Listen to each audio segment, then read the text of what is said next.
Thank you for choosing to stay with us now. With the recent challenges xenophobic attacks have presented on trade relations, South Africa will need to do a lot to mend its relationships with its key allies across the continent.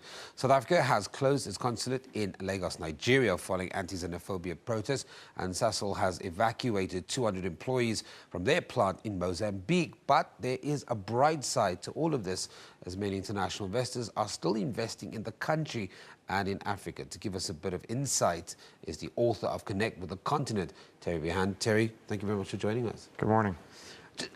From your perspective, I mean, you've got this global view on what the current situation in South Africa and how it's having a knock-on effect on Africa. Just give me that sense of your understanding.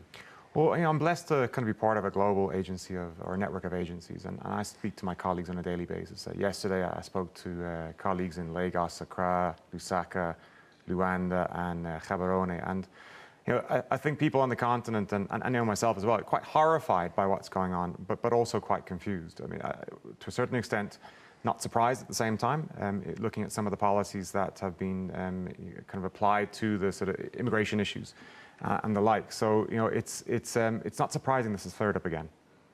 We're seeing a high-level meeting with our South African President, Jacob Zuma, talking to various stakeholders, talking about migration policies, talking about the issues within the country, and taking a very hard stance against the xenophobic attacks and saying everything needs to be done to stop it. Just your view, how will that be perceived by the rest of Africa? Well, I think the continent is used to crisis, so it bounces back quick. After the terror attacks in Nairobi last year and also this year, people bounce back very quick. I mean, I was in Lagos just before the elections, and it was very, very quiet. I was there 2 days afterwards. It was booming. So I think we're used to engaging with the crisis and responding quickly. But it has to be a crisis. In other words, the problem has to go away. It can't linger. South African businesses on the African continent that's trading. This morning, I was hearing that two very high-end businesses within South Africa, one a franchise group and the other a massive retailer, both one is expanding into Ethiopia and the other one is quite optimistic about rolling out more business on the African continent. Is it business usual, or is South African businesses quite tentatively sitting there and going, we pray and hope that the situation goes away immediately because it is affecting relations on the ground and how people perceive our business? I mean, the impact is current. As you've identified, there are, businesses in Malawi have been told to close by Friday. You have South African artists that have cancelled tours across the continent. You have radio stations in Lusaka have stopped playing South African music.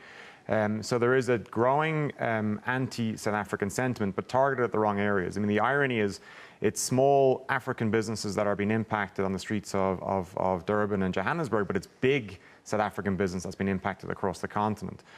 So it will die down, but there is a longer kind of a reaffirming or a reconstitution of policy that needs to take place in order for businesses to be able to sort of flourish as they have done over the last number of years across the continent.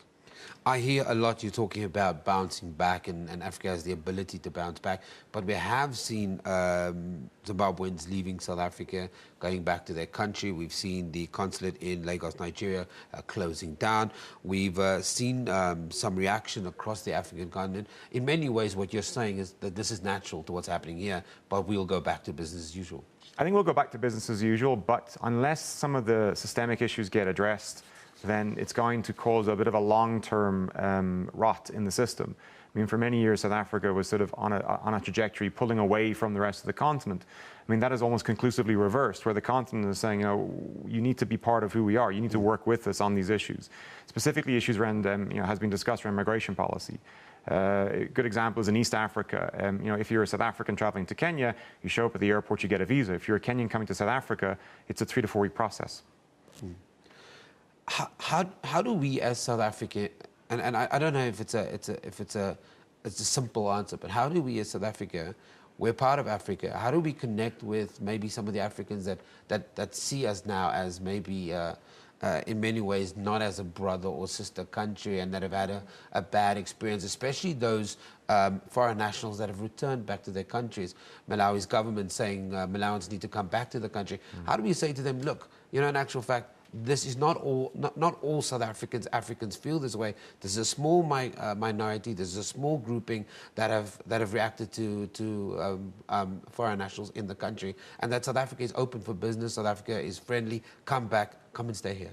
I think, like-minded Africans and like-minded South Africans would concur on that, absolutely. I think people understand that this is a sort of a localized issue, that it has flared up, but it is as a result of some policy decisions that have been made several years ago that don't favour migrant labour coming into the country. I think one of the challenges going forward is to differentiate between skilled labour and unskilled labour.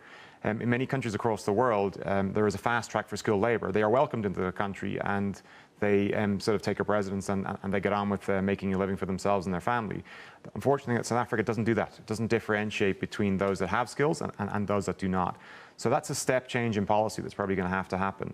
It's ironic in the sense that African culture, especially youth culture, is homogenizing.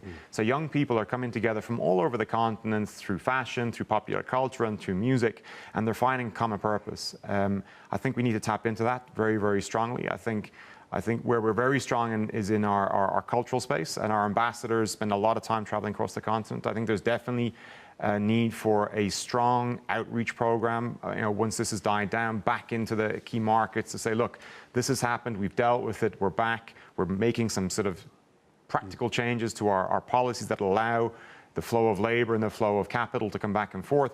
But also, we're one continent, we're one people. We're a series of people, but we have one belief. And I think that needs to be reinforced quite strongly. Jerry Brown, we're going to leave it there, but thank you very much for joining us and talking to us. That's the author of Connect with the Continent, sharing his insights on some of the issues that's facing Africans on the African continent.